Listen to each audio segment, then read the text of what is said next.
찬송가 뭐 부를까요?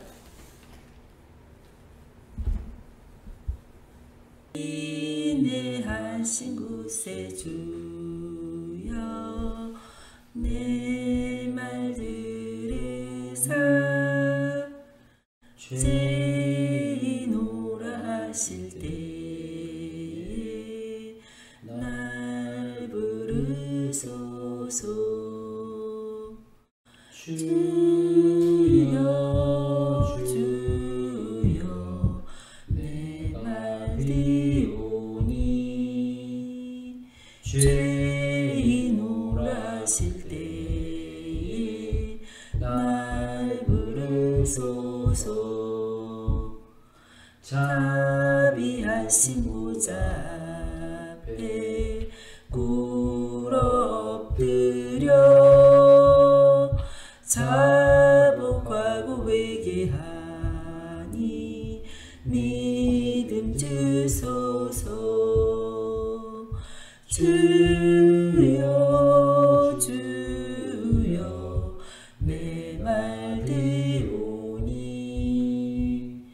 죄인오라 하실 때에 날 부르소서.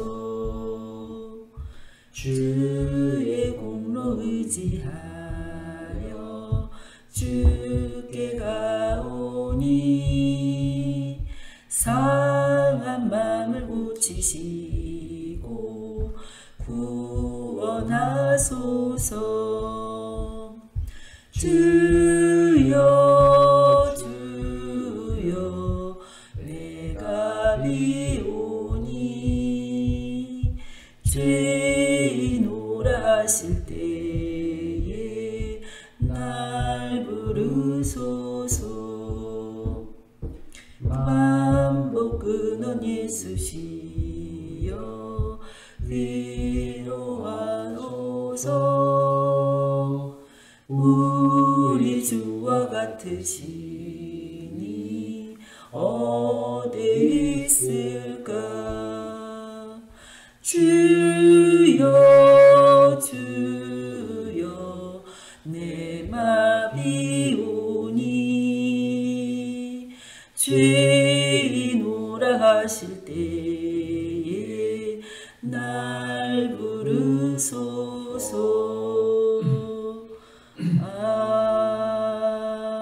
아멘. 우리가 가정 예배를 녹화하려고 하는 거는 이 시대에 예수님께서 마지막 시대에 사랑이 식을 것이다, 불법이 성행함으로 사랑이 식을 것이다 라고 하시면서 가정에서까지 그 일이 일어날 것을 계시하셨고, 그래서 아버지가 아들을, 아들이 아버지를, 그리고 시어머니가 며느리를, 며느리가 시어머니를 죽는 데 내어준다, 이런 그 말씀이 생각나서 가정 예배를 통해서 우리나라 지금 현실에 이게 거의 다 왔다고 생각해, 나는. 그래서 그 현실에 도움이 되고자 가정 예배들이 다시 새롭게 주님 앞에서 마음을 다지는 그런 시간이 될 수 있게. 우리나라 가정이 무너지면 사실 예수님이 경고하셨던 것 그대로 신앙 지키기 매우 힘들어. 그래서 그것 때문에 이렇게 가정 예배 공유하는 것이 나쁘지 않겠다. 우리 가족들 전해진 거를 내가 또 따로 만들어서 하려고 하니까 시간도 없고 너무 많은 시간이 소요되고, 그래서 가정 예배에서 나온 그거를 그냥 공유하는 것이 어떨까 하고 내가 지금 이렇게 계획하게 된 건데, 어찌됐든 처음부터 계획했던 거는 창세기부터 쭉 이렇게 복음의 기초가 되는 것들을 아주 단단히 다지고 갈 필요성이 있다. 이걸 창세기 부분을 잘 공부하면 그 나머지는 그 기초 안에서 하나님의 뜻, 영생을 주시려고 하는 하나님의 그 뜻을 분별하면서 읽게 되기 때문에 뭐 이게 흔들리지가 않지. 근데 문제는 지식적으로 쌓인 것이 내 삶 속에서 성령님을 통해서 역사가 일어나서 그것이 나의 삶 속에 예수 그리스도를 닮아가는 그런 말씀을 지키는 자로서 성장하는 데는 또 시간이 또 걸려.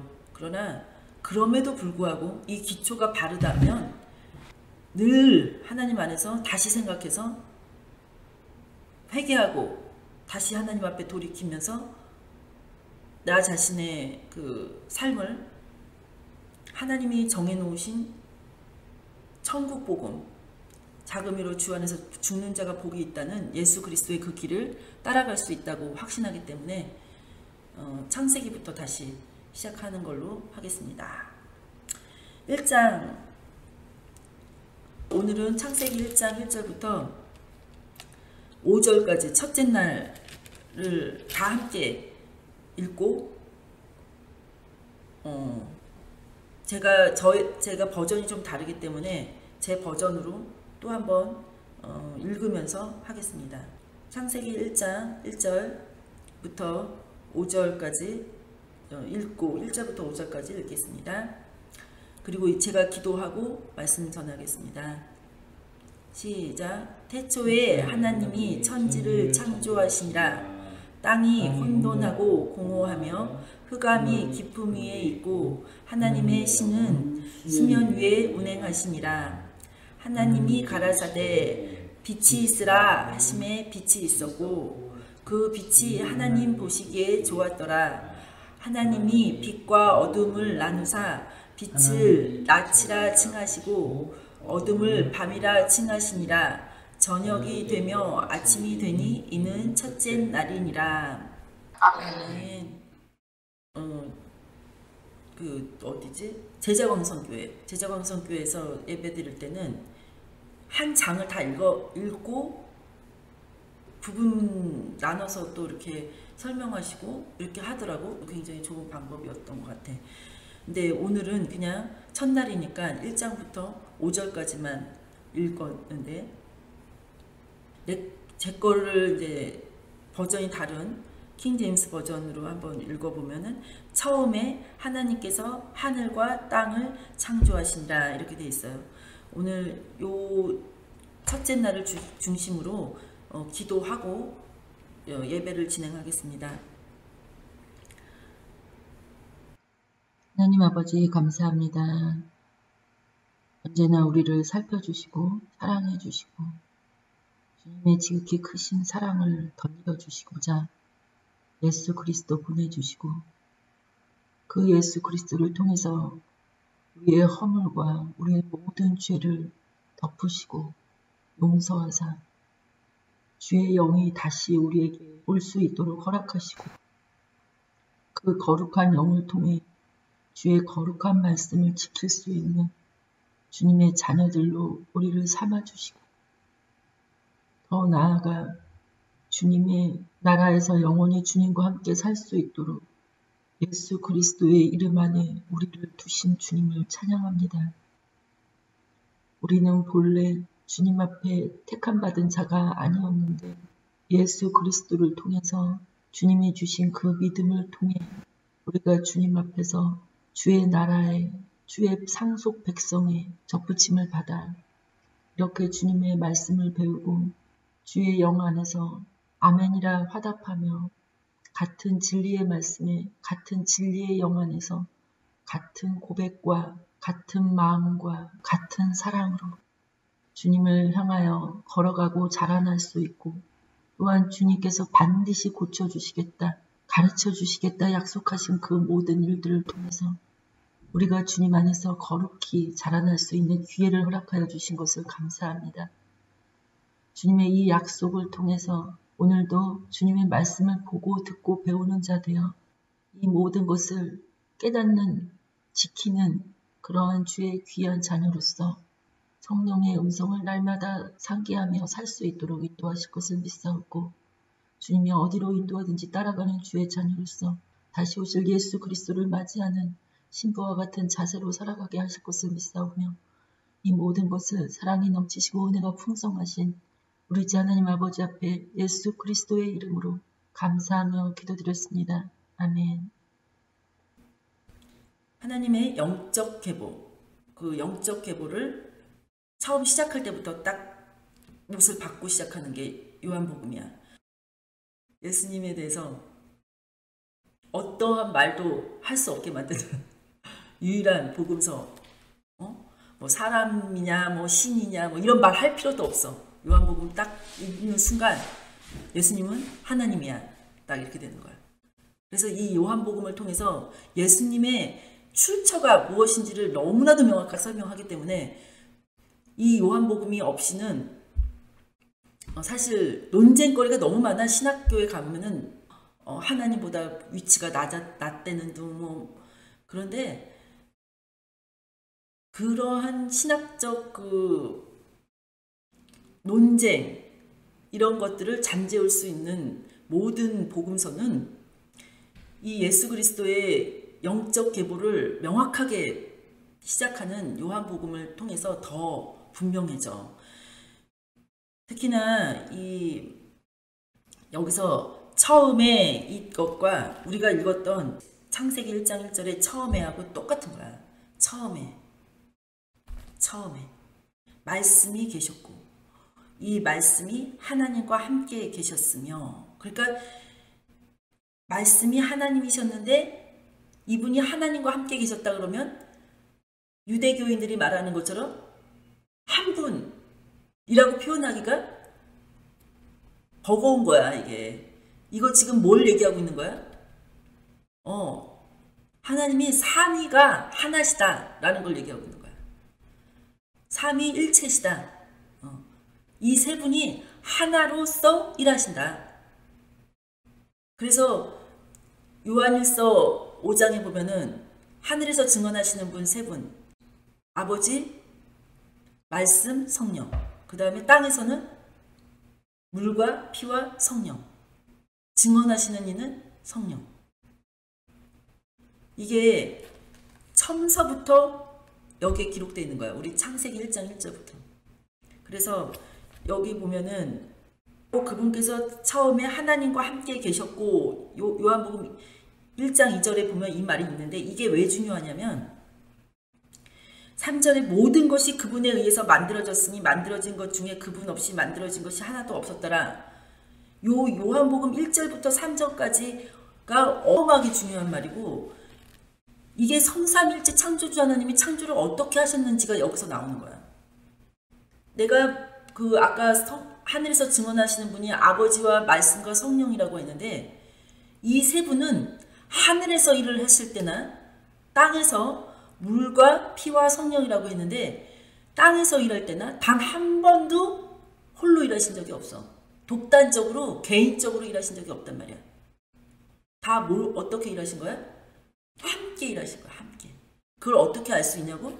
우리가 창세기 1장에서 보는 그 하나님이라는 그 단어가 처음에 하나님께서 할 때 이 하나님이 단수형 하나님이 아니야. 엘로와 엘로히 이게 아니야. 엘로힘. 그래서 복수형이야. 복수형. 지금 요한 사도가 말한 거하고 명확히 일치해. 말씀이 계셨는데 이 말씀이 하나님이신데도 불구하고 이 하나님이 하나님과 함께 계셨대. 바로 이거가 요한복음에 나와 있는 거고, 요한복음 1장 4절에 우리가 지금 오늘 읽었던 천지 창조 천내에 관한 그 빛이 어떤 역할을 하는지가 정확하게 나와. 4절 요한복음 1장 4절 한번 읽어볼까? 그분 안에 생명이 있었으며 그 생명은 사람들의 빛이더라.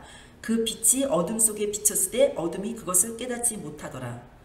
요거를 명확하게 머릿속에 기억하면서 한번 창세기 1장으로 다시 넘어가 볼게. 처음에 이거는 시간의 시작을 의미해. 시간이 처음에 하나님은 시간과 공간 안에 계신 분이야? 밖에 계신 분이야? 초월에 계신 분이야? 처음에 이게 시간의 시작이라고 했어. 하나님은 어떤 분이세요? 우리 인간이 생각할 수 있는 시간과 공간에 초월하신 거, 초월하 계셔. 하나님께서 시간과 공간을 초월해 계시기 때문에 이 처음에는 창조 역사를 이루시기 위해서 시작하신 시간이야. 그걸 어떻게 알 수 있는지 조금 있으면 나와. 그게 정확하게 나와. 그리고 하나님께서 하늘과 땅을 창조하시니라 라고 말했을 때는 공간의 시작을 말해요. 근데 이 공간이 하나님께서 공간을 초월해 계셨다라는 것을 의미해. 하늘과 땅을 창조하셨기 때문에 이 공간 안에 들어 계신 분이 아니라 이거 영역 밖에 계셨다는 분이라는 것을 확실히 알 수가 있어. 그치? 그리고 또 2절에 보면 내가 1절에서 다시 한번 강조하는 것은 하나님께서가 우리가 요한복음에서 읽었던 것처럼 말씀이 계셨고 그 말씀이 하나님이셨는데 그분이 하나님과 함께 계셨다 이렇게 표현하므로 이거는 그 말씀 하나님 한 분만 계셨다는 의미가 아니라 그 말씀 하나님이 하나님과 함께 계셨기 때문에 성삼일체 창조주 하나님을 드러내는 하나님이 어떠한 분이신지를 드러내는 엘로힘 하나님임을 복수형 하나님임을 우리가 기억하고 이걸 읽어야 되는 거야. 그게 창세기 1장에 나와 있는 1절부터 5절 오늘 우리가 읽은 것에서 첫날에 다 표현되어 있어. 한번 읽어보자. 2절 중요해. 땅은 형태가 없고 비어있으며 땅은 형태가 없고 비어있으며 이거를 다른 말로 표현한 성경책에서는 뭐라고 그러지? 그렇지. 그렇지. 그래서 땅이 형태가 없고 비어있다는 의미가 무엇인지가 그 읽으면서 한정돼. 우리가 이거를 막연하게 막 생각하는 게 아니라 이 의미를 그 다음에 나오는 것들이 한정시켜줘. 그래서 이걸 상상으로 우리가 뭐 형태가 없고 비어있다는 이거를 혼돈하고 공허하다 이런 식으로 표현했는데 이것도 굉장히 맞는 말이긴 하지만 이렇게 되면은 우리가 이거를 이미지네이션을 할 수밖에 없어. 그러니까 상상할 수밖에 없게 상상이 막 가능한 거야. 이 의미가 뭐지? 하면서 그런데 실제로 영어로도 보면은 nothing이야. 그냥 없는 거야. 그리고 그 다음에 하나님이 땅을 창조하셨는데 땅의 형태도 없고 비어있다는 의미가 그 다음에 보면은 뭐하고 연결이 되냐면 어둠은 기품의 표면 위에 있고 이렇게 돼. 여기서 어둠은 뭐를 의미하는 거냐면 뒷절에 나오겠지만 우리가 읽은 거에서 나왔잖아. 어둠이 뭐야? 하나님이 어둠을 뭐라고 부르셨어? 자, 땅은 형태가 없고 비어있으며 라고 말한 거는 영어로 보면 nothing이라고 그랬어. 물론 한국 번역에서 혼돈하고 공허하며 라고 표현하긴 했지만 이렇게 되면은 우리가 상상할 수 있는 것에 한정을 시켜놓는다 그랬어. 근데 상상하는 것에 한정시키지 않을 수 있는 거는 그 다음에 읽으면은 그 의미가 분명해진다고 했어. 어둠은 기품의 표면 위에 있고 이렇게 나와. 그러면 땅은 뭘 의미하는 거야? 공간을 의미해.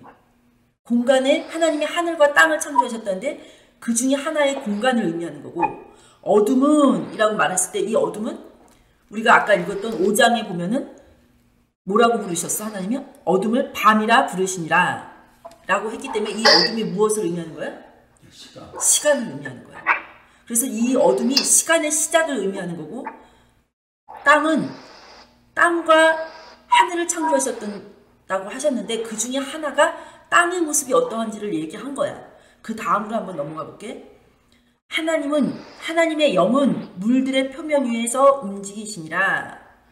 그러면 하나님의 영은 물들의 표면 위에서 라고 했을 때 물들이라는 어떠한 것이 가득 차 있는 어떤 뭔가가 우리가 상상할 수 있는 물이 존재하는 곳. 하나님의 영이 운행하려면 공간이라는 게 있어야 되잖아. 운행하신다는 이 말 자체에 공간이 있어야 되는 거야. 물들 그 표면에서 있다는 것 그 말 자체에 뭐가 있는 거야? 공간. 그래서 이게 뭘 의미해? 결국 하늘을 의미해. 하나님이 하늘과 땅을 창조하셨다라고 할 때 하나님이 하늘 영역에서 움직이고 계신 거야. 그래서 하늘은 하나님이 계신 영역이야. 하나님이 계신 영역. 그런데 하나님께서 땅에게 생명을 주는 방법이, 형태를 주는 방법이 하나님의 창조 목적인데, 하나님이 땅에게 형태를 주고 땅에게 비어있는 것에게 생명을 주고, 이게 하나님의 목적이야. 그 비어있는 것을 가득 생명으로 채우시게 하자 하나님께서 뭘 하신 거야? 천지 창조를 시작한 거야. 근데 이 땅이 어디서 나와? 우리가 읽지 않았지만 땅 어디서 나왔어? 그 전에. 바다가 있기 전에. 공허한 데는 공간을 했으니까 공간이 있고 공간을 했으니까. 이래서 문제가 되는 거야. 물들에서 나왔어. 아랫물과 윗물로 나누셨을 때 아랫물을 모아서 지구를 만드신 거야. 물덩어리로. 형태를 주실 때 하나님이 뭐라 그랬어? 아랫물들이 한 곳으로 모여라! 그랬어. 이게 하나님의 사랑인 거야. 하나님의 사랑은 형태를 주시고자 하신 하나님의 사랑으로 인해서 물들이 모였을 때 땅의 형태가 생긴 거야. 모양이 생긴 거야. 모양. 그리고 거기에서 뭇을 드러내. 뭇. 이게 셋째 날이야. 그건 아까 말한 거 아니야? 물속에 물이 모여서 끝이 나왔다고. 그거는 베드로 사도가 얘기했지. 사람들이 물속에서 뭇이 나온 것을 구려 잊으려 하더라. 이렇게 책망했잖아. 물속에서 뭇이 나왔어. 땅이 나왔다는 소리야. 이 말은 무슨 말이냐면 이 지금 여기에 창조되지 않은 것이 나오는 거야. 그리고 3절에서 보면 하나님께서 이르시되 빛이 있으라 이렇게 명령하셨어. 그럼 이 2절과 3절을 통해서 성부, 성자, 성령 다 나와. 창조되지 않은 것이 세 개가 나온다고. 하나님의 영, 물들, 그 다음에 그렇지. 하나님께서 이르시되 하는 말씀하시는 하나님, 이 세 분이 나온다고 여기에. 만약에 유대인들이 말하는 것처럼 하나님이 정말 한 분, 숫자적으로 한 분이라면 여기 위에다가 하나님이 물들의 표면 위에서 움직이시니라 말해야지. 왜 하나님의 영은 물들의 표면 위에서 움직이시니라 이렇게 말하냐고.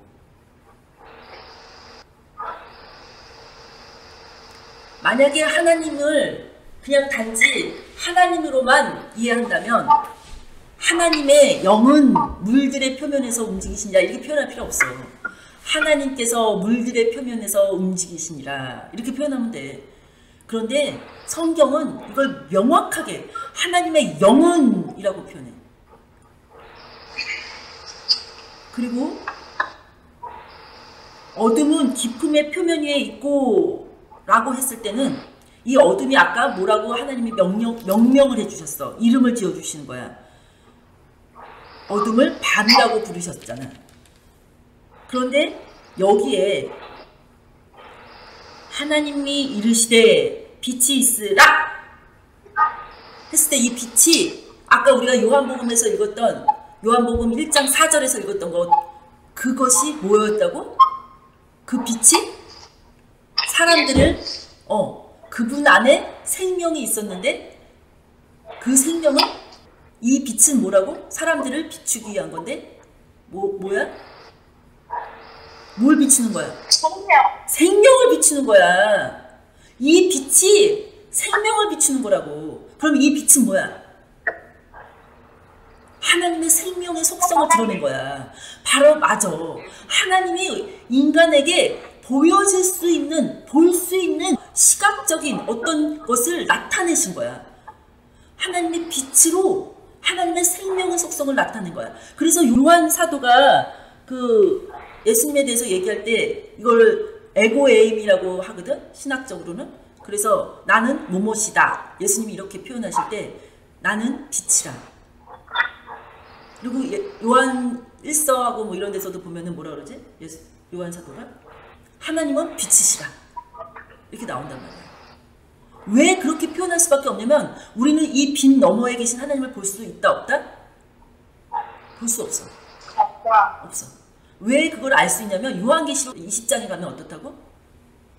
거기에 천국에 대해서 쫙 다 21장, 22장 이렇게 쭉 나올 때 뭐라고 나와? 하나님의 영광이 따로 관광지가 필요 없다. 그래. 그리고 하나님의 영광이 어디에 있어? 예수님의 얼굴. 예수님이 하나님의 광채, 빛을 비추시는 하나님의 영광을 비추시는 광채가 되셨어. 그래서 그 빛 안에서만 하나님을 보는 거야. 모르겠다. 21장 23절에 그 성은 해나 달의 비침이 쓸데없으니 이는 하나님의 영광이 비치고 어린 양이 그 등불이 되시니라. 그 등불이라고 표현되어 있는데 그걸로 다른 번역서에서는 광채. 그분의 그 생명의 빛을 담을 수 있는 유일한 분이 예수 그리스도야. 그래서 그 생명의 빛을 담아서 우리에게 비추실 때 왜 어린 양이 그렇게 하실까? 사실은 우리는 이 하나님의 영광을 보면 그 자리에서 죽어버려. 살 수가 없어. 이거는 어디에 나와 있지?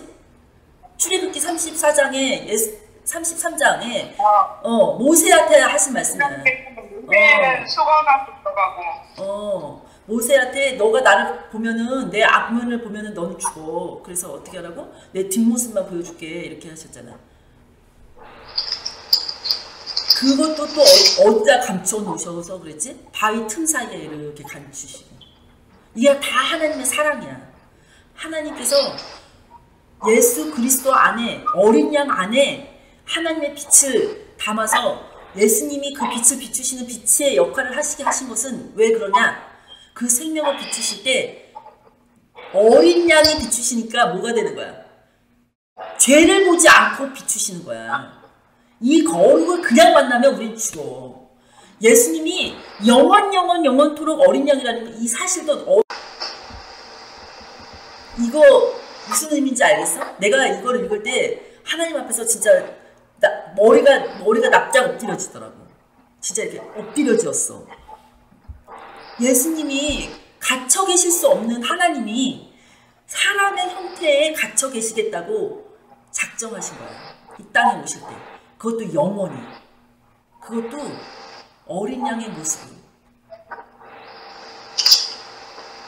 천국에 갔는데 예수님의 모습이 어린 양의 모습으로 영원토록 있다고. 왜 영원토록 어린 양의 모습이어야 하냐면 우리의 모든 허물과 모든 것들이 예수 그리스도를 통해서만 보여지는 거야. 그러니까 하나님의 영광이 우리를 죽여 안 죽여? 죽이지 않으셔. 예수 그리스도를 통해서 비추기 때문에. 그렇기 때문에 우리가 영원히 사는 거야. 그분을 통해서. 그러면 예수님은 영원한 재물을 모시는 거야? 영원토록. 그분의 피값이 없이는 우리는 천국에 있을 수도 없는 거야. 영원한 재물. 하나님의 자녀라는 일컬음을 받을 수가 없어. 우리는. 그 어떤 경우로도. 왜? 이미 한 번 우리는 죽었다가 다시 산 존재야. 근데 그 죽었다 다시 산다는 그 의미 안에 뭐가 들어가 있어? 죽었다 다시 살았다는 의미 안에 뭐가 들어있어? 예수 그리스도가 들어있어. 예수 그리스도 없이는 우린 절대 다시 살 수 없어. 아멘. 이것이 영원한 세상이야. 이것이 영생이야. 예수 그리스도 외에는 영생을 줄 수 있는 방법이 없어. 아멘. 이 천국에 대해서 우리가 바로 이해한다면 하나님이 우리한테 생명 주실 때 이 생명이 왜 이때는 지금 어떤 때야? 하늘과 땅을 나눈 때야.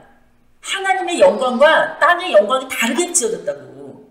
근데 다음 세상은, 천국 세상은 어떤 거야? 이게 하나로 된단 말이야. 하늘의 영광만이. 땅의 영광이 하늘의 영광과 합쳐져서 땅에 있던 우리가 하늘에 속해 된단 말이야. 그런데 어떻게 거기서 하나님을 직접 보는 그 상에서 살 수가 있어. 우리가 그 영광을 보고. 예수님이기 때문에, 예수님이 계시기 때문에 가능한 거야, 이거는. 예수님이 없이. 그리고 이 첫째 날의 이 빛은 앞으로 있을, 앞으로 하나님은 천지를 창조하실 때 있을 그 빛, 그것보다 제일 상위에 있는 거야. 그래서 이 하나님의 생명의 법이, 이 영생의 법이 모든 것을 다 관할해. 그리고 그거를 내가 이걸 생명의 법이라고 말한 이유가 있어. 왜 그런지 한번 읽어볼게. 즉 하나님께서 지금 빛이 있으라 라고 명령하실 때 이게 빛이 뭐냐면 하나님 안에 있는 생명을 빛으로 드러내신 거예요. 아까 우리가 요한복음 1장 4절 읽었지? 사람들을 비추는 생명이라고 그랬어, 이게. 그래서 3절에 이제 4절로 넘어가면 하나님께서 그 빛을 보시기에 좋았더라. 생명을 보시기에 좋은 거야. 사람들에게 줄 수 있는 영원한 생명을 비추시는 그 빛이 너무 보기에 좋았던 거야.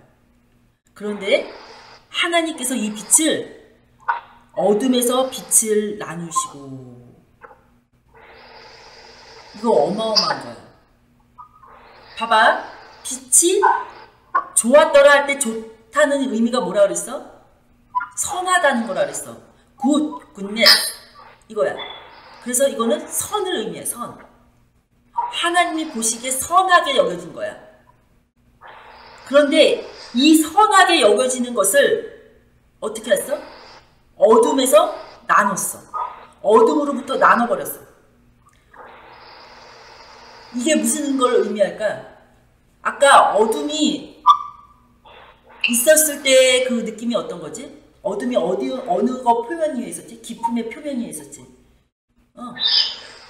그리고 땅은 그때 어땠어? 형태가 없고 비어 있었어. 생명이 없었단 말이야.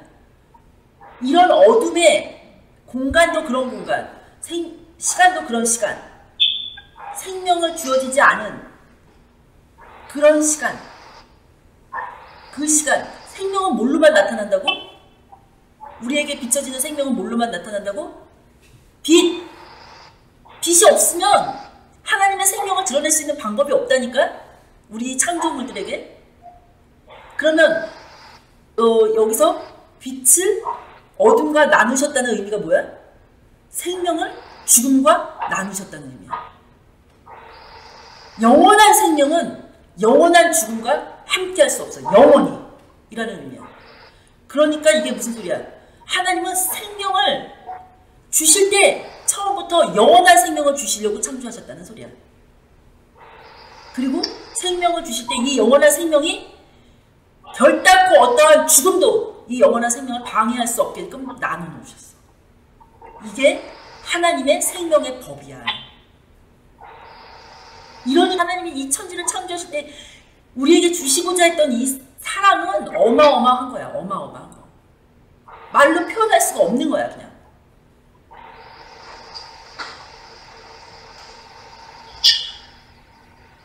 (5절에) 보면은 하나님께서 빛을 낮이라 부르시고 어둠을 밤이라 부르시니라. 여기에서 그 다음에 그 저녁과 아침이 첫째 날이더라. 이게 너무 중요해. 이게 뭘 의미하는 거야? 아까 내가 얘기했지만 하나님이 어둠을 밤이라고 부르시는 그것이 시간을 의미한다고 했어. 어둠은 시간을 의미해. 어둠은 생명이 없는 시간을 의미하기도 하지만 이 어둠은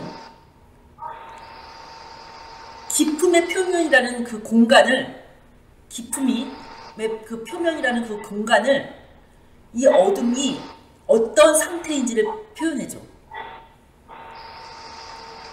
공간과 시간은 서로가 서로를 표현해줘. 그래서 어떻게 표현해주냐면 생명이 없는, 끝없이 생명이 없는, 끝없는 공간. 빛이 없으면 시간이 안 흘러가. 빛이 없으면 어둠뿐이 없는 거야. 즉 낮이 없으면, 빛이 없으면, 생명이 없으면 끝없는 어디로 들어가는 거야? 죽음으로 들어가는 거야. 그래서 그래서 거기에 빠지기 싫어가지고 무적행에 빠지게 하지 마시라고. 귀신들도 그렇게 예수님한테 사정하잖아. 그 정도로 이 끝도 없는 고통 속으로만 그냥 계속 빨려 들어가는, 아무것도 nothing 막 그냥. 근데 하나님이 이걸 또 꺼내가지고 어디로 보내버리지? 최종적으로 불모.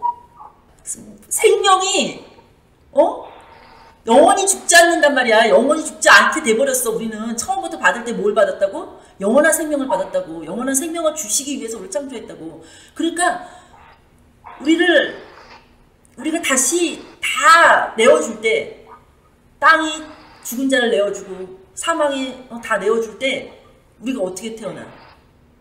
영원한 생명 속에 네 육체가 아닌 육체 속에 가져져서 또 죽고 또 죽고 그런 게 아니라 영원히 존재할 수밖에 없는 그 생명체로 부활한다고. 근데 하나는 어떤 부활? 생명의 부활로. 하나는 심판의 부활로. 그래서 이 영원히 죽을 수밖에 없는 이 사람들이 던져지는 곳이 불못이야. 그래서 이 사람들은 그 지옥이 아니야. 이거는 지옥하고는 달라. 우리가 육체가 죽어서 가는 곳이 지옥이야. 근데 이 육체가 다시 태어나서 다시 부활해서 가는 곳이 어디야? 심판의 음부와 지옥이 있으면 음부는 그 잠깐 머무는 곳, 지옥은 영원한 불못 이렇게 이해하고. 그게 아니라 지옥과 음부가 같은 단어가. 그걸 이제 번역상 지옥이라고도 하고 음부라고도 했지만 그 신약에서는 하데스, 태홍 이렇게 표현해. 스올. 스올. 그치. 그리고 그래서 여기에서 보면은 맨 마지막에 예수님께서 백보자 심판하실 때 사망과 지옥을 불못에 함께 던져버리시지. 을 주기 위해서 시간을 만드신 거지. 시간이라는 개념 자체가 없으면 영혼이라는 것도 없거든. 그러니까 우리한테 처음부터 뭘 주려고 하신 거야? 영원한 생명을 주는 생명. 빛을 내려주시고. 그래서 그 시간의 카운트다운을 통해서, 시간이라는 것을 통해서 우리에게 영원이라는 개념을 주신 거예요. 순간부터 영원한 생명의 의미가 있게 된 거잖아. 그렇지. 우리가 그걸 소망하게끔 하나님이 처음부터 우리를 그렇게 만드셨다고. 사실 하나님은 시간 초월하신 분이기 때문에 시간의 개념을 굳이 만드실 이유도 없었어요. 그렇지. 주시기 위해서. 그렇지. 그러면 결국은 우리가 천국에 가서 영원히 사는 거 안에, 천국 안에 살지만 하나님은 그 천국에 초월해서 그 밖에 계신 분이라는 얘기예요. 그럼 당연한 거지. 우리가 같이 살 수 있는 그런 분이 아니시고 영원이라는 걸 만드셔서 시간과 영원을 우리 안에 들어온 거야. 우리 안으로 들어오셔서 창조 세계 안으로 들어오실 때 창조를 시작하시겠다. 하나님은 결국은 또 그 밖에 계신 분이에요. 그렇지. 그래서 우리가 이 창조 세계를 이해할 때, 하나님을 이해할 때 이분에 대해서 도대체 감을 잡을 수가 없을 만큼.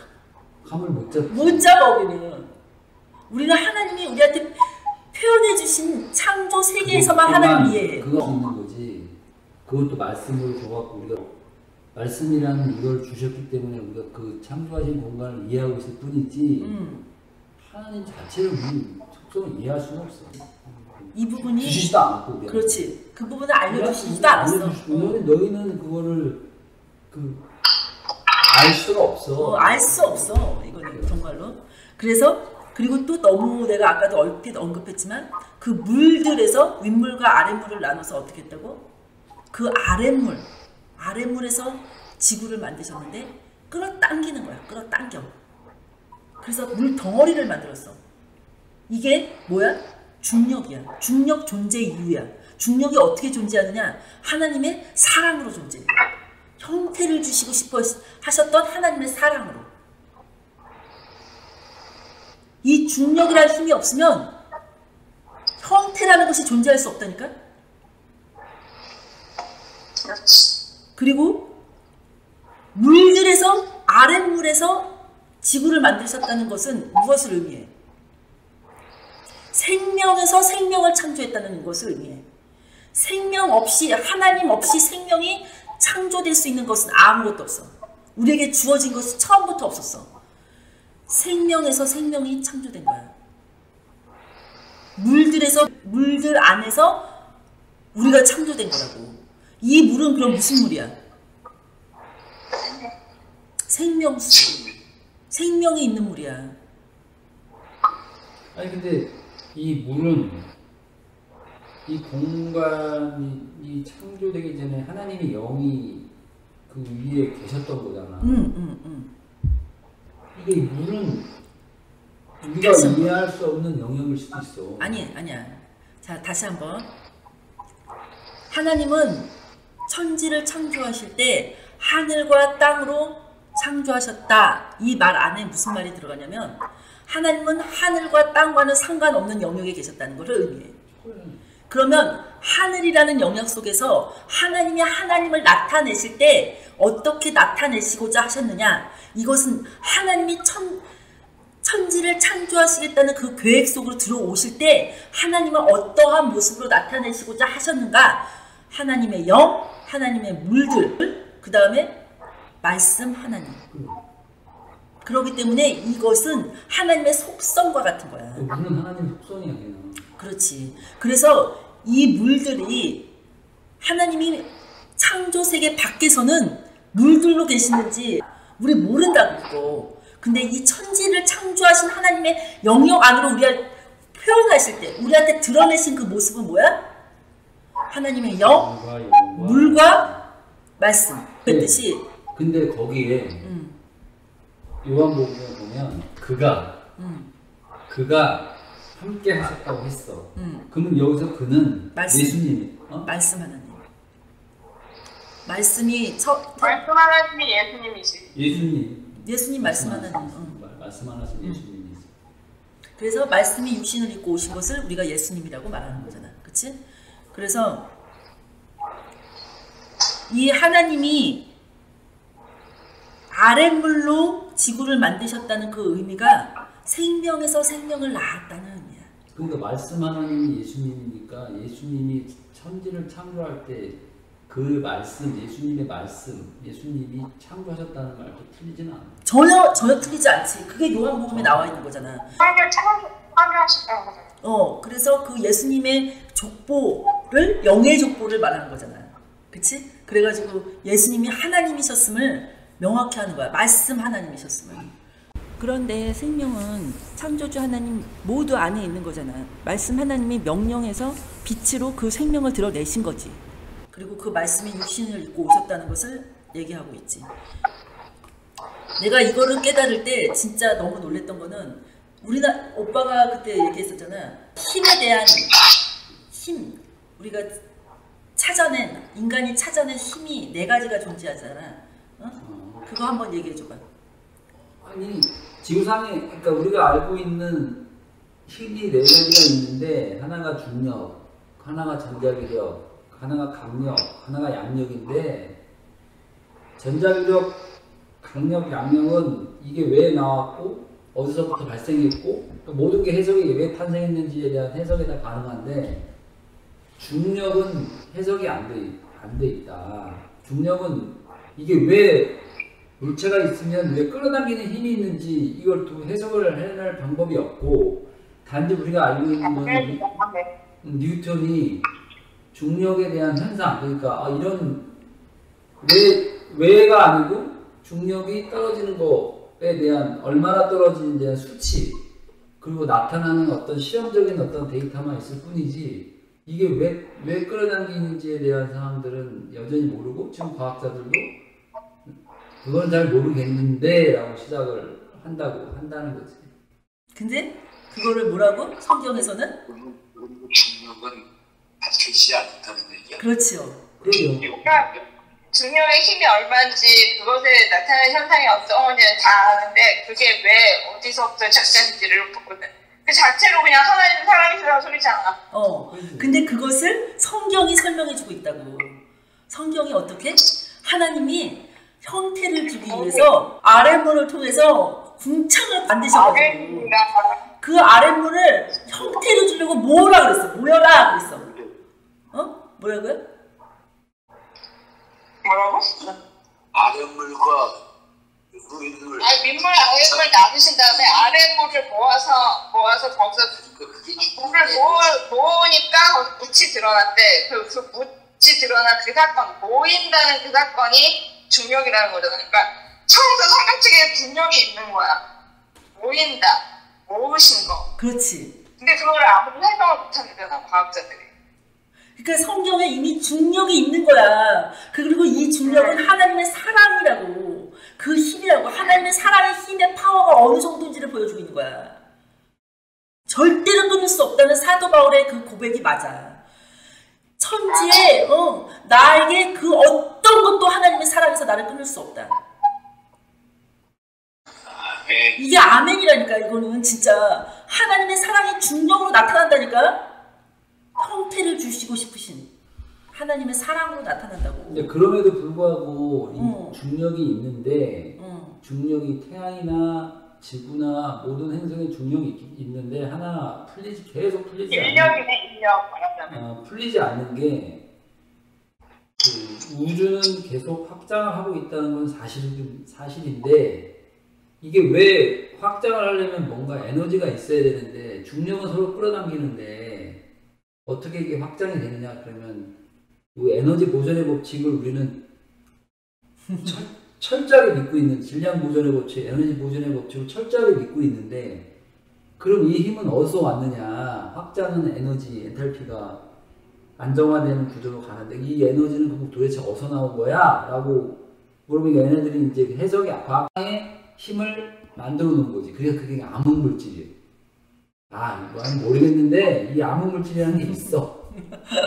일단은 가설을 해놓고 이게 암흑물질이라는 하나님 없다는 것만 전제로 하고 어떻게든 만들어내는구만. 그러니까 암흑물질이라고 만들어 가상의 물질을 만들어 놔야 해석이 되니까 계산도 되고 수학적인 어떠한 상황이 되는데 이 암흑물질에 대한 것들을 그냥 딱 상수로 그냥 가설을 해놓은 거지. 그리고 그래야 이 수학적으로 지금 뭐 어떻게 돌고 뭐가 오고 해석이 어떻게 오고 막 이게 해석이 되니까. 그래서 그러니까 해석이 안 되는 부분이 많은데 우리는 이거를 진리, 과학을 진리라고 받아들이고 살고 있는 거지. 근데 가장 기본적인 게 뉴턴이 시작한 만유인력의 법칙으로 논리가 시작했는데 만유인력이 근본이 해석이 안 되는 상황으로 시작을 했음에도 우리는 그걸 베이스로 모든 과학, 수학 이런 것들이 시작했으니까 그러면 중력이 뭔데? 그건 난 모르겠고 뭐 이렇게 시작하는 거지. 난 잘 모르겠지만 결국은 하나님의 마당 위에서 하나님을 부인하는 짓을 계속하는데 그 마당을 벗어나지 못하는 거야. 맞아. 결국은 계속 하나님 없다고 빡빡빡빡 우기는데 하나님 손바닥 위에 있어. 그럼 당연하지. 그러니까 인간은 그런 거야. 정말 답답한 거지. 그러니까 하나님을 안 믿는다는 것 자체, 하나님을 외면하는 것 자체가 정말로 끔찍한 거지. 그리고 사실 말하면 여기서도 우리가 빛이 있으라 이렇게 예수님이 말씀하셨을 때 이 빛에 대해서도 마찬가지잖아. 빅뱅이 갑자기 어느 날 같이 빛 폭발이 일어났어. 이건 믿어. 근데 성경에서 빛이 있으라 이렇게 한 건 안 믿어. 갑자기 일어나게 된 계기가 뭐야? 만약에 그렇다 그러면 그건 왜 그러는 건데? 나는 제일 화가 나는 게 그거야. 진짜 조그만 단백질 덩어리는 어디서 나왔으면 그 단백질 덩어리가 천둥 번개가 맞아서 사람으로 되고, 그러니까 먼지 덩어리가 단백질로 전환되고 그 전환된 게 사람까지 왔다라고 그걸 믿는다는 자체가 진짜 하나님을 부인하다고 진짜 과학자들이 전체 과학자들이 시작하는 가장 첫 번째 말이 우연이야. 우연이 그렇게 됐다라고 얘기를 해. 그럼 다 돼. 모든 게 우연인데. 근데 모든 과학을 신봉하는 사람들은 제일 싫어하는 말이 우연이야. 우연이란 있을 수 없다. 왜냐면 모든 것들을 다 증명을 하고 증명을 해야 되니까. 근데 첫 시작이 우연이야. 우연히 단백질 합성이 됐고. 그러니까 이런 거지. 지구가 1600km/h로 회전을 하고 있어. 그리고 6만 km/h로 공전을 하고 있어. 근데 그 태양은 가만히 서 있는 게 아니야. 태양은 또 20만 km/h로 움직이고 있어. 근데 이 지구만 도는 게 아니고 이 우주의 전체에 있는 모델을 보면 정신이 없거든. 도저히 정신이 없는데 이게 조금이라도 늦게 돌거나 조금이라도 빨리 돌면 우린 죽어. 그치. 튀어나가든지 아니면 우리가 공전을 태양을 돌리는 6만 km/h에 대한 이게 조금이라도 틀어지면 좀 빨리 돌면 튕겨져 나가서 우리는 얼어 죽고 조금이라도 덜 돌면 속도가 늦춰지면 태양으로 빨려 들어가서 우린 타 죽어. 근데 이게 정확하게 똑같이 변함없는 대로. 근데 이게 우연이래. 우연이야. 이거는 우연히 이렇게 되는 거야. 그 완전한 질서를 유지하실 수 있는 분은 오직 하나님밖에 없는데 그 하나님을 부인하고 하나님의 자리에 우연이라는 단어를 껴넣고서는 근데 더 웃긴 건 뭐냐면 빈 방 안에 내가 분명히 물병을 탁자 밑에는 안 놨거든? 근데 갔다 와서 보니까 올려져 있어. 그럼 사람은 누구나 생각하지. 이건 누군가가 올려놓은 거다 라고 생각하잖아. 그 아주 단순한 논리들. 근데 이렇게 복잡한 구조로 규칙적으로 뭔가 천지가 움직이는 거는 누가 한 게 아니래. 어떤 사람, 어떤 창조 조물주가 이거를 창조주가 이렇게 복잡한 어떠한 상황을 만든 게 아니래. 우연히 됐대. 내가 여기서 또 하나 이런 놀라운 거를 얘기해 줄게. 정식 오빠가 지금 막 얘기하는 게 막 돈다 그랬잖아. 막 돌아. 이거 뭐게? 이 회전 이게 뭐게? 이거 성령님이야. 성령님의 표현이야. 성령님이 운행하시는 표현이 바람 일으키면서 회전 운행하시는 거. 이 힘이 같이 존재한다고. 뭐 하나님 뭔가를 만드셔서 하실 때 같이 존재한다고. 형태가 있고 질서가 있고 그러니까 사람이 상상할 수 없는 하나님의 메커니즘을 가지고 지금 온 우주와 그 모든 것을 창조를 하셨는데 이 사람의 너무 이 알량한 사람의 머리로 이렇게 큰 우주에 생명체가 지구밖에 없다고 인정 못하는 거야. 근데 하나님은 이 지구, 이 여기 있는 우리 피조물을 위해서 이 우주를 창조하실 만큼 크신 분인 거지. 그런 거 사람의 그 알량한 생각만으로 그게 너무 비효율적이고 아깝다 그러는데 아니 난 온 우주 상나 만상의 질서가 지금 시치훈이 아빠 얘기한 것처럼 조금이라도 틀어지면 다 죽는다는 그것 때문에 하나님의 창조 그 자체로 이 자체로 하나님의 창조가 설명이 된다고밖에는 설명할 수 없다고. 그러니까 이 바람, 이 관계 막 회전하고 막 움직이는데 이게 그대로 존재할 수 있는 이 이유는 이거를 성령님의 영역 찌신단 말이야. 이거는 하나님밖에 할 수 없는 거야.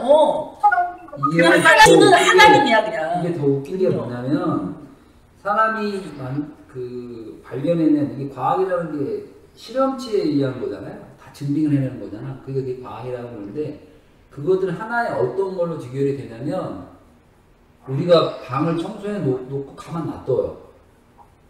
그러면 먼지가 쌓이든 낙든 낡아지든 혼돈으로 가거든요. 그게 뭐 엔탈피로 표현하더라고. 엔탈피가 떨어지고. 근데 원래는 그렇게 가야 되는 게 맞잖아요. 우리가 지금 현장 이제 자연 현상이나 이런 것들이 우리가 갖고 있는 과학은 다 그렇거든요. 근데 우리가 빅뱅이 있어. 그럼 빅뱅이 혼돈이라고 그래. 그럼 혼돈이 있었을 때 이런 우리가 규칙성을 갖고 가는 게 질서로 가잖아요. 우리는 하나님의 창조는 이런 질서가 있잖아요. 말이 안 맞는 건 서로 안 맞는 거야 이게. 또 들어가야 되는데. 어떻게 빅뱅이 있었으면 더 부딪히고. 혼돈에서 질서를 또 혼돈이 질서가 잡혔다는 말이야. 근데 우연히 잡혔대. 우연히 잡혔고 유기물이 발생하는 거 그래 뭐 산소가 생기고 갑자기 우연히 산소가 생기고 뭐 유기물이 생겼는데 우연히 유기체가 만나서 무기물이 만나서 유기물이 됐대. 근데 왜? 우연이 됐대. 우연히. 우연이 됐대. 그러니까 그런 자체를 이렇게 시작 자체가 해석이 안 되고 설명이 안 되는데 우리는 하나님이 창조해내신 질서의 원리에 갖고 실험은 가능하죠. 과학이. 그게 과학이에요. 하나님이 창조해내신 질서 안에서 이 질서가 어떻게 움직이지? 이게 과학이야. 이게 사실 그게 과학인데. 엉뚱한 용도로만 쓰면 되는데 그것을 가지고 하나님은 없다고 부인하는 용도로 사용하니까 죄가 되는 거지. 그것을 보고 하나님이 없다라고 얘기를 하는 거죠. 안 믿는 거지. 안 믿는다고 하는 하나님이 만들어놓은 질서 안에서 움직이는 주제들이. 그러면 이 우주 안에 조금이라도 물이 있는 어떤 행성은 존재할 수 있다. OX. 우리 설명 말씀을 하면 아니네. 왜 없어? 물덩어리로 아랫물로만 하나님이 뭘 만들었어? 지구 만들었어. 근데 화성에서 물 발견됐잖아요. 그거는 사람이 생각하는 거지. 사람이 그렇다고 주장하는 거야. 그거가 물이 발견된 게 아니라 물의 흔적이 발견됐다고. 물처럼 느껴지는 흔적이 발견됐다는 거야. 함부로 얘기할 게 아니야. 어디서? 함부로 얘기할 건 아닌 것 같아. 나는 네가 말한 그대로야. 민영이가 학교를 갔다 와서 이 안구에 대한 그게 너무너무 하나님을 드러내는 영광의 말 한마디라고 생각해. 안구 그거를 보고 와서 안구? 아니 이 조그만 눈알 하나에도 이 얼마 엄청난 그거야. 세포와 질서와 이 말도 안 되는 메커니즘이 있는데 이걸 어떻게 진화론으로 설명해? 근데 다양한 물 하나야. 근데 온 인간의 한사한 인간 몸을 뒤져봐. 사람이 아직도 설명할 수 없는 너무나 놀라운 메커니즘이 있단 말이야. 그냥 하나님의 질서라고밖에 설명 안 돼. 그걸 어떻게 진화론으로 설명해? 먼지가 모인 단백질. 그리고 하나님께서 그 물 아랫물을 가지고 지구를 만드실 때 물덩어리가 지구가 됐잖아. 다른 것에 있는 것이 그 어떠한 우리 뭐 공기 중에 뭐 수소 있고 뭐 있고 뭐 있고 해서 그런 것들이 뭐라고 할까 어떻게 결합해서 그런 느낌으로 표현될 수는 있을런지 모르겠지만 이게 하나님의 처음부터 물이 지구를 만드는 데 있어서 하나님께서 다른 것에게는 명령해서 생긴 거지 이 물덩어리를 표현해서 생겼다라는 거가 한 구절에도 나오지 않아. 그래서 나는 그냥 말씀만 믿는 거야. 말씀만. 그래서 인간들이 지금 물이 존재하는 지구와 비슷한 환경이 있는 그걸 찾아 헤매는 거는 세상에서 가장 어리석은 일이야. 맞아. 반드시 망하는 일이야. 그거는 망조난 일이야. 망조. 아니 모든 게 다 그래. 모든 인간의 안녕한 지식은 어떻게든 하나님을 벗어나겠다는 그걸로 통해. 그리고 진짜 모든 길은 어디를 통한다더니 진짜 이 사람들의 모든 목적은 하나님 부인이야. 그래가지고 그 사람들이 결과적으로 지금 뭐 하고 있냐면 우주신론을 얘기해. 그러니까 우주를 설명할 수가 없으니까 캐면 캘수록 신이 존재한다고 인정하지 않을 수가 없으니까 한다는 말이 우주신론. 우리가 영원히 존재해. 근데 우리가 영원히 뭐 분자처럼 존재해도 존재하는 건 존재하는 거잖아? 이게 우주가 원하시면서 되게 재밌는 또 게 어떻게 설명해? 아니지 그때는 아무도 안 살지. 되게 재밌는 다 게 죽어서 기억가 있지. 이 하나님이 말씀이 빛으로 시간을 구별하셨잖아요. 근데 이 빛이라는 거를 인간이 찾아내는 이 빛이라는 게 되게 신비해요. 이 빛이 이 빛이 입자이기도 하고 파장이기도 하면서 우리가 빛의 속도로 그러니까 사람이 지금 찾아내는 것들이 이 빛의 속도로 가면 시간의 영역까지 건들 수 있거든요. 이 빛이라는 게 과학 안에서 이 빛이라는 게 정말 재밌는 물질이 이거예요. 물질이기도 하고 파장이기도 한데 근데 이게 하나님이 창조하신 이 빛이 지금 시간의 영역을 좀 이렇게 뭔가 해석하고 변형시킬 수 있는 건 빛과 중력이거든요. 근데 이게 다 하나님의 영역이야. 이게 그러니까. 그리고 물이라는 것도 되게 오묘해. 정말 물이는 뭐 물이 생명에 대한 근원이다부터 시작해서 물과 빛과 이거는 정말 이게 이 지구상에 있는 물질 중에 정말 오묘한 건데 이게 근데 다 하나님의 영역이잖아요. 여기서 보면 하나님의 그러네 영역이에요. 진짜 목을 그러니까 다 생명이라니까. 이게 생명과 관련된 거에서 다 나온 거야. 중력을 왜 계속 해석을 못하냐면 중력이 시간까지 변형을 줘요. 그게 아인슈타인의 그렇지. 중력이 센 데는 시간의 영역이 바뀌어요. 그러니까 해석이 안 돼.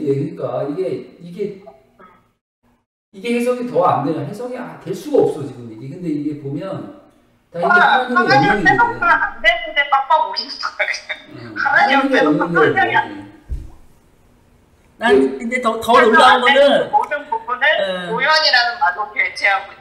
근데 나는 더 놀라운 거는 성경 안에 그 모든 과학의 비밀이 써 있다는 것이 이게 정말 오이고 이 세 글자가 중력이었어. 야 진짜 어떻게 이렇게 과학적일까? 이런 말밖에 안 나와. 모든 근원을 여기서 다 설명해주고 있잖아.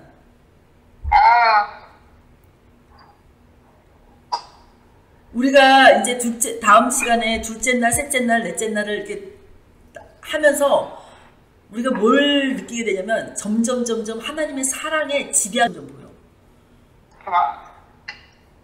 그래가지고 맨 마지막에 만든 인간을 통해서 하나님의 모든 사랑의 지벽이 딱 표현돼. 맞아. 이 천지창조를 옛날에 이걸 공부하다 보면 정말 놀라운 것을 끝도 없이 발견하게 돼. 끝도 없이. 자, 이렇게 오늘 날의 마지막 부분에서 이제 정리하자면 하나님의 천지창조를 왜 했다고? 하나님의 하나님의 사랑의 시작으로 그 사랑이 너무 폭발적이어서 하나님이 사람을 만들면 이 생명 없는 것에게 생명을 주면 어떤 부작용이 있을 건지도 아시면서 생명을 주시고 싶으신 그 폭발적인 사랑, 감당할 수 없는 사랑, 생명을 나눠주고 싶으신 그 폭발적 사랑 때문에 천지를 창조하셨어.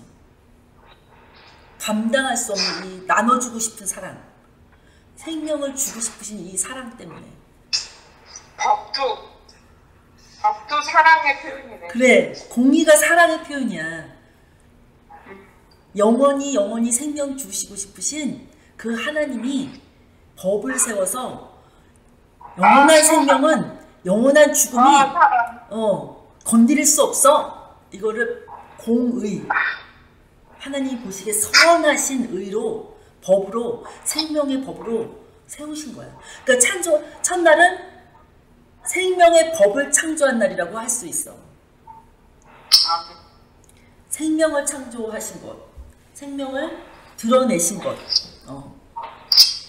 그리고 그 모든 것을 통해서 시간과 장소를 통해서 하나님께서 그 생명이 존재한다는 그 의미를 나타내신 거지.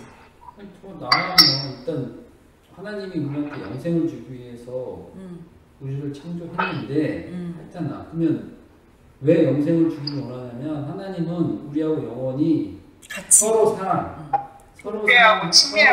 살기를 원하고 우리는 그 목적, 그 수단으로 쓰시기 위해서 만드신 거거든. 그러니까 근데 하나님이 수단은 목적과 동일했어. 그래, 그러니까 수단과 목적이 동일한 거였어. 그 수단, 그 목적이 맞게 에베소서에 그게 나오거든. 우리는 창조의 목적이 하나님이 그 창조 목적에 대한 도구 수단으로 사용하기 위해서 우리는 우리가 창조된 만들어진 거니까 그 안에서 서로 사랑하고 하나님한테 영원히 살면서 하나님과 서로 사랑하는 목적이 우리의 태어난 목적인데 사람들은 그거를 내가 왜 태어났지? 라고 생각을 못하게끔 만드는 게 미친 마음인 거라고 그렇지. 사도 바울은 얘기를 한 거지. 그 미친 마음이 결국은 사단한테 온 거고 그것들 생각하면 하나님 찾을 테니까. 그러니까 내가 왜 존재하게 된 거야? 마귀는 박살이 날 수밖에. 진짜 마귀는 박살이 날 수밖에 없어. 하나님이 인간을 창조한 목적을 어떻게 보면 흠을 내기 위해서 마귀가 인간을 농간을 시킨 거잖아. 그런데 하나님은 너무 그 사랑이 크시기 때문에 마귀는 반드시 박살이 날 수밖에 없어. 그대로를 하나님께서 이룩하기 위해서. 그래서 다시 한번 말하지만 우리가 왜 존재하게 됐어? 하나님의 사랑 때문에. 하나님의 사랑 때문에 존재하게 된 우리가. 이것을 알면 그냥 우리는 하나님한테 납작 엎드려서 그분의 사랑을 누리면서 그분을 찬양하는 거 외에 우리가 할 게 없어. 진짜. 하나님을 찬양하기 위해서 사람 창조했어. 감사 찬양밖에 할 게 없어. 감사 찬양. 우리가 부모님 밑에서 아기가 엄마 아빠가 주는 거 받아 먹으면서 즐거워하고 그거 행복해하는 거 그거 외에 뭐 할 게 있어. 완전 그거야. 이게 봐봐. 태양이 하나님 찬양받기 위해서 인간을 창조하셨다는 이 자체가 하나님은 나를 찬양해 이래서 그게 아니라 그게 아니지. 인간이라는 존재 자체가 하나님의 지극한 사랑의 표현이기 때문에 저절로 찬양을 할 수밖에 없다는 거야. 그렇지. 그게 의미인 거야. 그렇지. 저절로. 그게 사랑이지 사랑. 그러니까 그 목적이라는 의미가 무슨 말인지 이해해. 그래서 결국에는 우리가 하나님 안에서 이 어마어마한 사랑을 받고 태어났다. 주님. 그래서 잃어버린 우리를 찾으시려고 하나님의 전부를 거셨다. 그거야. 그 폭발적인 사랑 때문에 하나님 자신이 영원히 어린 양의 모습으로 계시는 것도 마다하지 않았다. 그것도 태초부터. 그러니까 다 알고 계셨다. 알고 계시. 놀랍지? 어떻게 이분을 그러니까 이제 막 힘들고 괴로워서 오는 것도 인간이기 때문에 그럴 수 있는데 하나님 앞에서 그게 아무것도 아니라는 게 지금 막 느껴지는. 그렇지. 고난도 역경도 아무것도 아니구나 이런 게 느껴지지.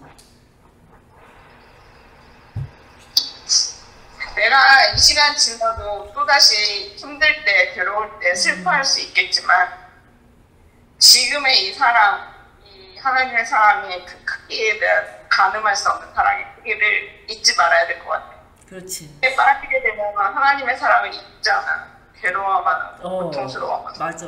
그래서 내가 아빠한테도 사실 오다가 이렇게 아빠가 이제 아빠의 뜻대로 하시고 나는 내 방식대로 하고 이러다 보니까 이제 언쟁이 나왔는데 차 타고 오면서 내가 이게 다 내가 부족한 탓이지라고 생각을 했어. 그럼에도 불구하고 만사가 귀찮아지는 느낌인 거야. 내가 왜 이렇게 열심을 하는 거지? 내가 누굴 위해서? 나 힘들다고 막 이런 느낌인 거야. 그런데 그거를 오늘 교회 가서 설교 듣는데 그 성령 안에 있다는 의미 그거를 세 가지로 갈라디아서를 통해서 설명해 주시는데 하나가 서로의 짐을 지는 것, 두 번째가 예수님 십자가를 지는 것, 세 번째가 예수님 십자가 안에 있는 것. 이렇게 서로 짐을 진다는 것에 내가 얼마나 창피하던지 야 진짜 내가 서로 짐을 짓다가 피곤했구나. 내가 지쳤었던 거구나. 내가 지치지 말고 피곤해하지 말아야겠다. 서로 사랑한다는 것이 십자가 안에서 가능하구나. 그 생각이 딱 들더라고. 그래서 정말 오늘 설교도 너무 감사했어 나한테. 아무튼 십자가 없이 사랑 없어. 이거가 머릿속에 콱 박히더라고. 야 남의 짐을 서로 지는 사랑 없이 그 십자가 없이 어떻게 사랑이 완성되냐? 이거야. 예수님이 십자가에서 죽으시면서 그 사랑을 완성한 걸 나한테 보여주셨는데 여전히 불평불만인 거야 내가. 거기에 너무 창피하더라고. 그래서 너무 오늘 회개도 많이 하면서 설교 들었어. 자 기도하자.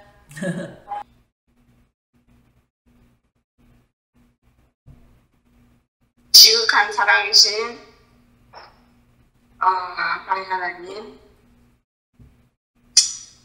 감히 그 사랑의 그 길을 가늠할 수도 없는 피조물인 우리를, 그냥 피조물인 우리를 창조주 하나님이 그 피조물의 모습으로 오셔서 제물이 되주시고 피 흘려주시고, 그 값 때문에 영원한 생명을 얻을 수 있는, 영원한 생명을 누릴 수 있는 은혜로 저희를 인도해 주심을 말로 표현할 수 없는 감사로 영광 올립니다. 아멘. 아멘. 이 알량한 나의 아주 작은 믿음 때문에 하나님 자녀로 삼아주시고 인도해 주셨는데, 너무나 사랑하시는 그 사랑을 받아 누리면서 주님을 알지 못하고 있는 하나님이 기다리고 계시는 그 영혼을 정죄하고 미워만 했던 저희들의 모든 부족한 생각들을 용서하여 주시옵소서. 주 아버지, 너무나 크신 사랑이신 하나님 앞에 똑같은 미물이고 먼지만도 못한, 그럼에도 불구하고 하나님께서 사랑하시는, 너무나 큰 존재로 안아주시는 그 사랑을 감히 깨닫지 못해서 아무것도 모르는 주제에 주님을 미워하고 정죄하고 판단하였나이다. 그리하여 하나님께서 사랑하시는 그 영혼이 주님을 시인하고 주님 앞으로 오는 그 길을 제 스스로 막았음을 고백합니다. 모든 죄를 용서하여 주시옵시고, 저희들의 이웃으로 맡겨주신 귀한 영혼들을 위해 저희들 하나님의 사랑의 마음으로 그들을 안을 수 있게 하시고 품을 수 있게 하시고, 끝까지 사랑으로 주님 앞에 기도할 수 있도록 저희들의 마음을 붙잡고 인도하여 주시옵소서. 영원한 살아계신 주님을 찬양하며 오늘의 이 귀한 예배를 감사드리오며 이 모든 말씀 예수님 이름으로 기도드립니다. 아멘. 아버지 하나님, 오늘 아버지 하나님 말씀, 아버지 하나님 감사합니다. 우리는 오직 아버지 하나님께 감사할 것밖에 없습니다. 우리가 아버지 하나님께 드릴 수 있는 것이 무엇이겠습니까? 은혜를 감사하는 것 외에는 아무것도 없습니다. 그래서 저희들이 감사의 생활을 하고 싶어서 조금이라도 표현을 합니다. 자, 그런 분이지만 주님을 사랑하는 마음에서 받으시고 써주시옵소서. 그리고 언제나 저희들을 사랑하여 주시옵소서. 비싼 감사를 대신 예수님의 이름으로 기도드리옵나이다. 아멘.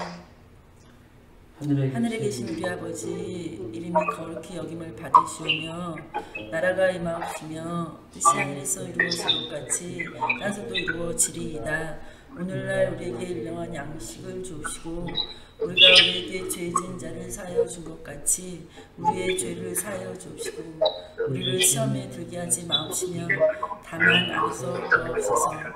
내게 나라와 권세와 영광이 아버지께 영원히 있사옵나이다.